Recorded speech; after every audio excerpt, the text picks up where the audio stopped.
As Muchiro continued running through the forest, having saved Kotetsu's life from the demon fish, he would soon find himself saving yet another, the likes of Kozo, another swordsman from the swordsmith village. After saving him, he would learn from Kozo himself that Tanjiro had requested that he make his sword urgently, and that even despite of his personality difference, he wanted him to be understanding to Muchiro. Of course, this was a shock to the Mist Hashira. He didn't expect Tanjiro to say and do such kind things for him.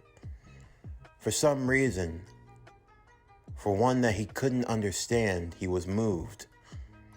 Being led by Kozo, he would attempt to get them to the shop where the sword that he had made for the Hashira was being kept. However, before they could get there, they would be intercepted by Gyoko, the 5th upper rank Kizuki. While dealing with the monstrous demon, Muchiro would be struck by multiple poisonous needles, attempting to shield the other 2 blacksmiths, alerting them to get somewhere and hide. Even with the poison slowing down his movements, he was still fast enough as he attempted to battle against Kyoko. Kyoko being one for the arts, he wanted to show one that personally brought him satisfaction. Using his blood demon arts, manipulating vases around him, from out of one were the strewn bodies of fellow swordsmiths who were all mangled, conjoined, twisted, and pushed together, with a sword that Gyoko would turn, afflicting those who were still alive with even more pain. It was utterly horrifying, torturous, barbaric in every sense of the word. And for Muchiro, he had no intentions on standing around and watching this ugly display. He was more than ready to destroy the demon once and for all. However, Gyoko had plans of his own. Using his own blood demon art, water prison pot, he would create a body of water in the shape of a vase, trapping the Mist Hashira inside. It was impossible for him to move his arms, and in only a matter of time he would drown. None of his breathing arts or skills were going to save him, and for the Kizuki himself, Gyoko, he planned on adding a Hashira to his collection. For too long now, the Hashira had been giving the demons defeat after defeat. Well, no more. This time, there was going to be no Hashira saving. But it was time for the Hashira to give a life. And for Gyoko, he would be his finest masterpiece, the crown jewel of his works of art, an art that truly encapsulated the pain and the suffering of man. In the meantime, Mitsuri was making her way back to the village, fighting against the various fish demons, and even saving the life of the village chief, who was smitten to see that such a beautiful woman would come to his aid in his time of need, causing Mitsuri to blush greatly. But still, her work was not yet done. She still had to get to the others who were still fighting. She knew that Muchiro wouldn't be too far behind, but still, she didn't want to keep them waiting. And she still owed all of this to that fine young swordsman who had stayed back to fight against that goblin demon. His name? Takuya Yamashiro. If you want to know more about Yamashiro in question, well, I can give you the Cliff Notes version right here. Young swordsman, uncle was a swordsman. With great power comes great responsibility. You know the whole spiel. Uncle, unfortunately, in this time of events, got killed by a demon. As for Yamashiro, if you're wondering if he has any powers or abilities, well, let's look in, shall we? Takayu would battle against the one known as the Demo Goblin. Of course, The demo goblin was definitely intrigued by this young swordsman, watching as he swung from tree to tree. Yes, in his spare times, Takuya had been working on making gadgets and other things that could help him in battle. Among them, web shooters, both of them mounted onto his wrists that he wore under his kimono. In doing so, he was able to swing through the trees whenever he was in a heavily forested area, and he had great range and motion. But the true lie of his powers came from that of a demon spider. Funny enough, of all the things, it wasn't actually a demon that had the powers of a spider. Thankfully enough, it was actually a spider that got infected with demon's blood and turned around and bit Yamashiro. Of course, you would think that under normal circumstances this would turn him into a demon, but you would actually be wrong. Since it was just a spider bite, there wasn't enough power to really turn him into anything. You could say that at most he was infected with slightly mutated demon blood. It was more so second-handed power than anything else.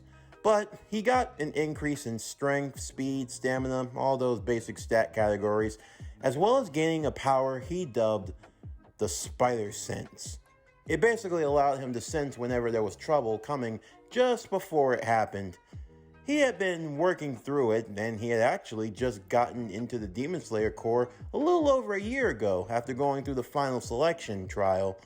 It was definitely tricky to say the least, because just the year prior, that was when Tanjiro and his group had come through, and boy oh boy did he hear stories about that. But still, what are the odds that he was ever going to actually run into Tanjiro? I mean, he only came here to get his sword fixed after dealing with an octopus demon. Yes, an octopus demon. A real tricky thing to say the least. He actually showed up because he was attacking fishermen near the shoreline. Some poor soul got turned into a demon and he had an obsession with octopus. So he ended up growing 4 monstrous octopus arms from his back and was basically capsizing boats here and there. And thus he had to go and fight him on the raging waters. Or there was also the time he ran into that electric demon. He was definitely a shocker, to say the least.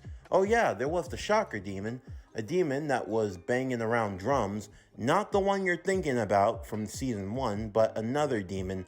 Then there was the hunting demon. A demon who used to be a hunter. Well, a hunter that got turned into a demon.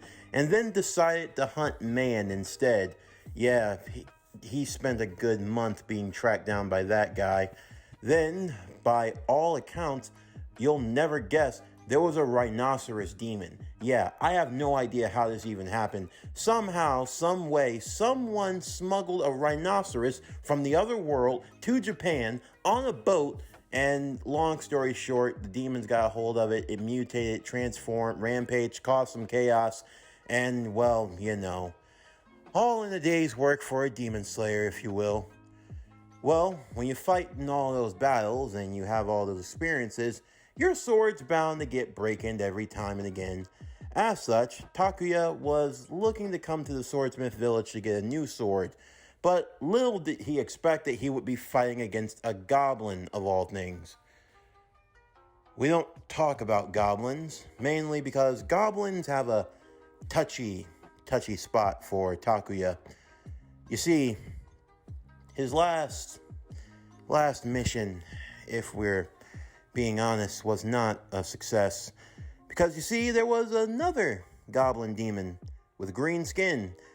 Takuya had a girlfriend, and this demon in question grabbed his girlfriend, took her high to a temple building, and then dropped her. Takuya shot his webbing, thinking he was going to catch her. He did, unfortunately, snapping her neck in the process.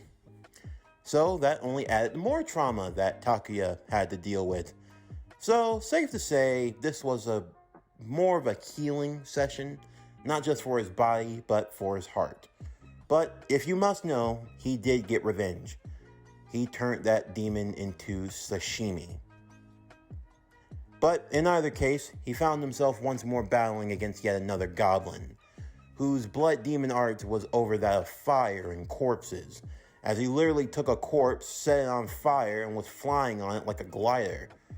And in the sack that he carried with him on his hip, it was filled with human skulls that he would set ablaze and drop down on the ground like bombs. Safe to say, Takuya had it rough. But surprisingly enough, just as he thought the battle was going to reach its next level, the demon would haste a retreat. A flaming corpse came through the woods, the flaming demon stopping just long enough as if he were having a conversation with it. I see. So Gyoko's already made contact with the Hashira. Well, no point going beyond what the master stated. It looks like it's time for us to get out of here. The demo goblin would rip off the skull of the flaming corpse, reducing the fire to nothing before placing it in his sack, preparing to fly off. What? You getting tired? I thought we were just getting out of the first round. Nice bravado, kid. But save it. If we continued fighting any longer, you'll just end up joining the collection. I've already done what I've needed to do, so I'm getting out of here. No need to waste my time. But I will say, you definitely have some moves. Next time we meet, let's make it a fight to remember. I won't be holding back.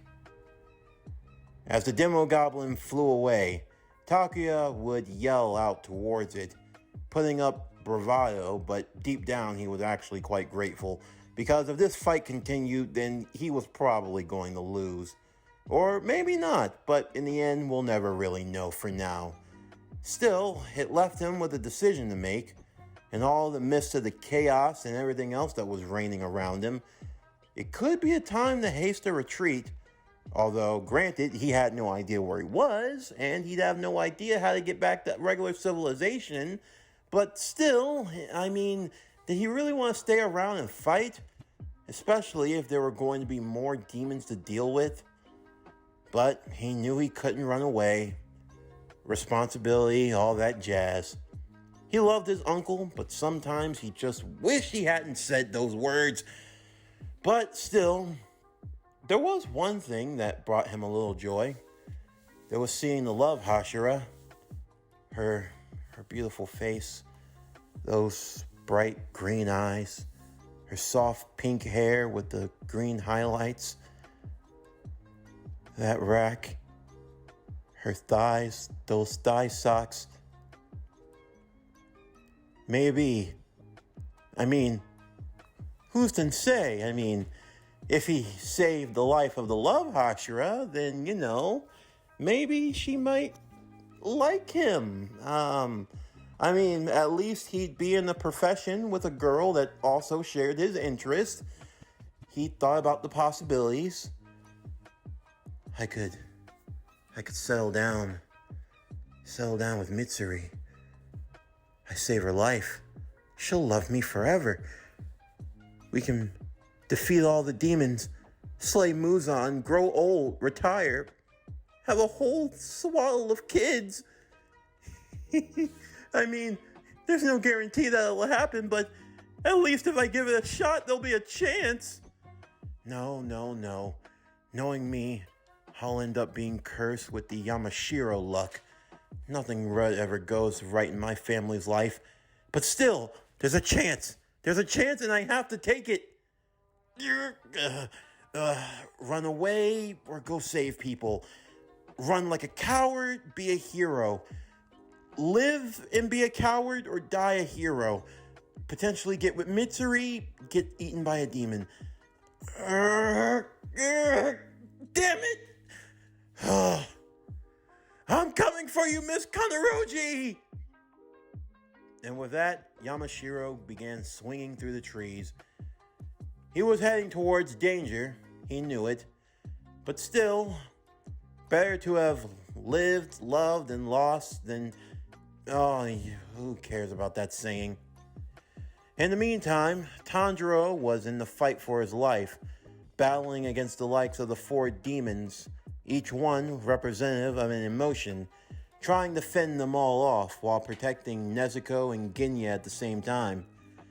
As they had been caught up in the destruction, hidden amongst the debris, rubble, and dust, Nezuko would rub her blood on his blade, causing it to explode in fire. It was her blood demon art.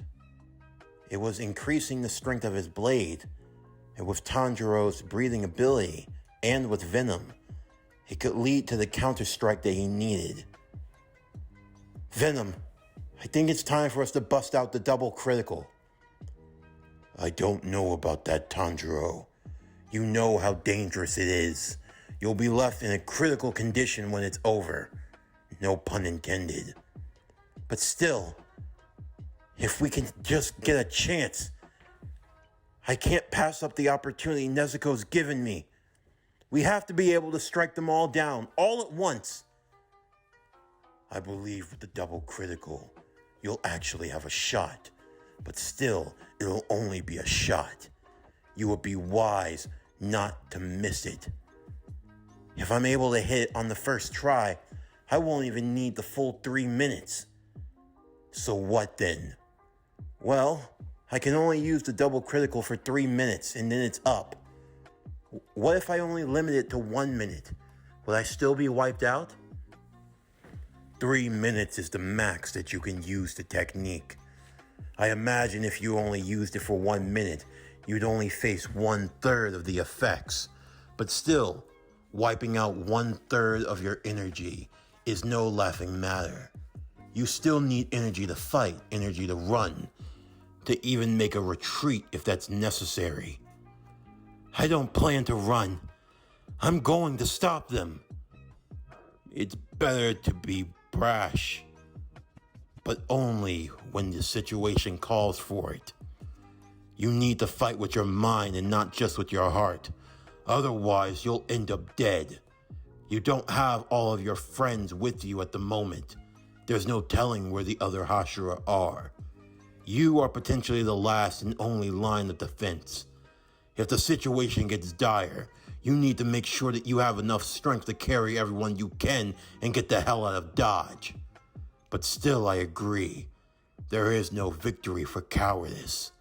So fine, if you can get close enough to all three of them and use the double critical in 1 minute's time, then you should be capable of beheading all four of them at once. Right. As the symbiote would amp up Tanjiro's power, he and Venom would yell out a war cry as they went charging, moving directly towards where the demons were waiting, ready for their counterstrike. The anger demon looking on at Tanjiro, with his sword being set ablaze. With all of their memories being linked back to Muzan, they saw into his past. It gave them a reason to worry. That blade, that boy, Sakito would say. It's just like the sword that cut down our master, that drove him into a corner and almost took his life. Tanjiro would move with swiftness. Venom breathing, fifth form, double critical. Carrying the blazing sword, on top of using the double critical, Tanjiro would combine multiple breathing techniques on top of it. Hinokami Kagura, Sun Halo Dragon, Venom breathing, second form long sword, combination attack, Dance of the Dragon, Darkness Flame. In one swift motion, using the symbiote to coat the sword and to extend the blade's range and reach, Tanjiro would move in a swift slashing motion like that of the flaming dragon itself, cutting through 3 of the 4 heads of the demon, all of it while using the double critical, reaching the 1 minute point as Tanjiro would deactivate the breathing technique, releasing the symbiote from inside of his lungs and getting his breathing under control. His muscle fibers felt like they were tearing at the seams. He felt as though his bones had hot coals buried inside of them. His legs, they almost felt like they were numb. His breathing felt as though someone had lit fire inside of his own heart, and yet still he was standing. But he had only taken out 3 of the demons. There was still the matter of the 4th. Surprisingly enough, it had already been taken out by Genya. But there was something wrong with him. He didn't look right. He looked as though he were turning into a demon itself. Genya would grab Tanjiro by the throat, Venom wrapping tendrils around Genya to push him back. Get one thing straight, Kamado. I won't let you get the win this time. I will defeat the Kiseki, and I will become Hashira. That's fine. I encourage it. You have me and Nezuko's support. Tanjiro, what the hell's going on with him? Why does he seem like a demon? I don't know. Mr. Genya, I'm sorry about this. Tanjiro would kick Genya away, knocking him into a tree. Mr. Genya, sir, are you, No, I'm not. It's complicated. And in the meantime, why do I still feel like there's another one?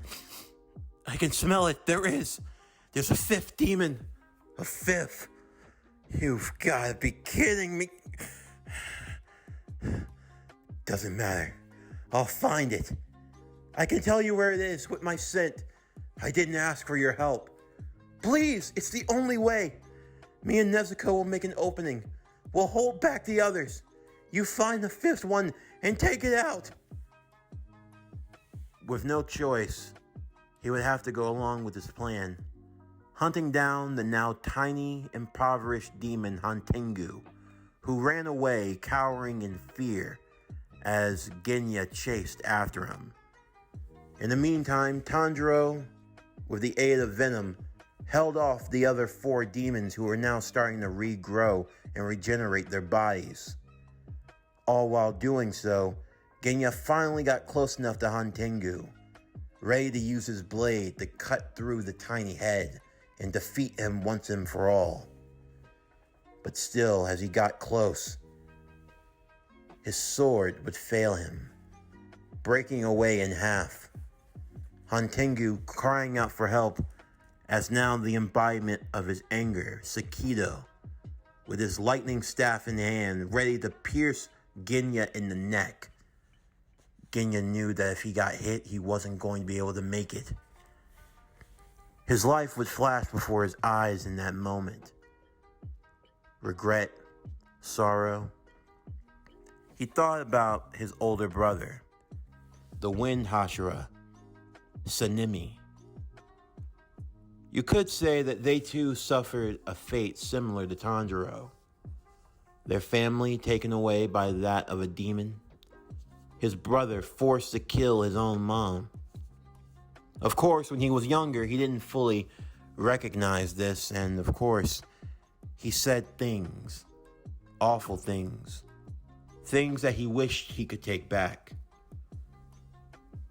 Why he had chosen to fight for so long to become a Hashira was all in the hopes of gaining his brother's approval, and hopefully to apologize. But in that split second, he knew it was never going to happen. This was going to be the death of him. His death he could accept, but still, he just wished he had a chance. Just one chance to say his piece. However, before he could be decapitated, Tanjiro swiftly moved in, shooting out a tendril, grabbing Genya and moving him out of the way. Creating an opening for him, he and Genya would work together, He assured him that this was not going to be where it ended for either of them. They would live through this day, and they would live to see tomorrow. Now was not the time for them to die. Of course, Tanjiro setting his sights on the tiny Hantengu, the crying, small, shriveled up demon, begging for his life as Tanjiro was looking to decapitate his head using the last of Nezuko's flames, he would be stopped, knocked away a great distance as multiple wooden dragons would pull from the ground. Hantengu hidden away in a barrel and protected by now a fifth demon. A demon that encapsulated all of the emotions that had come before it. The other four demons had disappeared, but now a new one had emerged. Its name, Zohakuten. As Zohakuten had taken form, carrying away Hantengu, he looked back towards Tanjiro and Genya, his eyes filled with anger and disgust. Do you know no shame? How dare you, using your power to attack someone who is small, innocent, weak, and frail? You with no moral, with no conscience. But I am here to right those wrongs. Villains, that is what you are.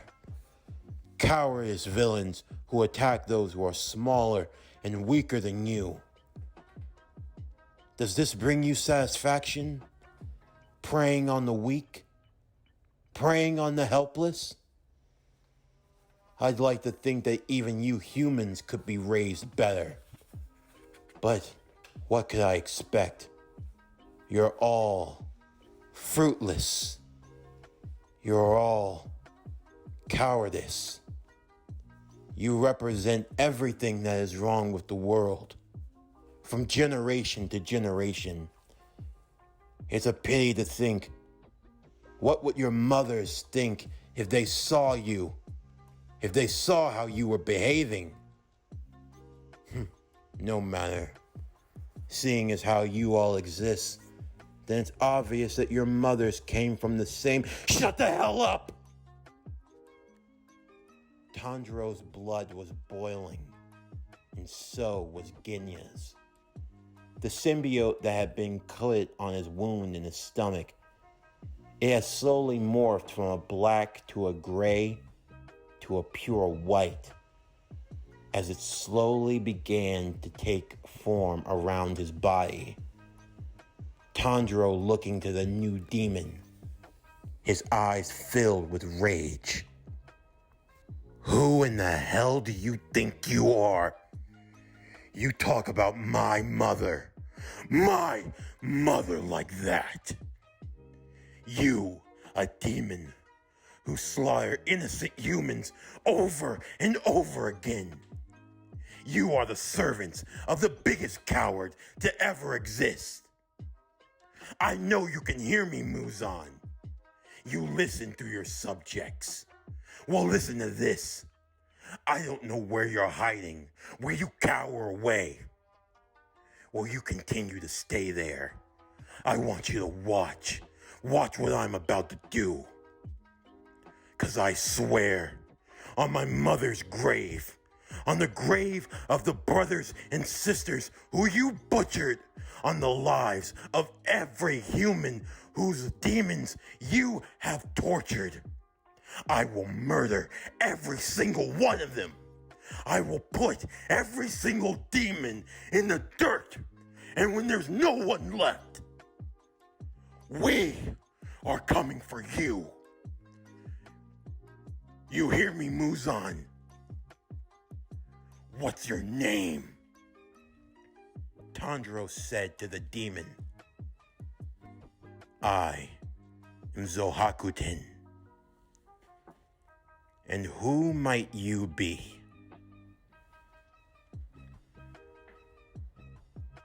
We are are Venom. This concludes Demon Slayer Dark Fury. What if Tanjiro had Venom? Season 3, Part 3. As always, if you enjoyed today's video and everything else that we have to offer, then please don't forget to like, comment, subscribe, share, and hit that bell for post notifications so you can stay up to date on everything that is PowerCore Productions and Podcastings that has to come out now and in the future. Also, if you haven't, make sure you check out this morning's upload for What If Captain America Was the Shield Hero Season 3, Part 3. And stay tuned tomorrow afternoon as we'll be continuing with Demon Slayer Dark Fury, What If Tanjiro Had Venom, Season 3, Part 4. But anyway, that's going to do it for the end of today's video. I'm Javon Harrington with PowerCore Productions and Podcastings, signing off, and I'll see you next time.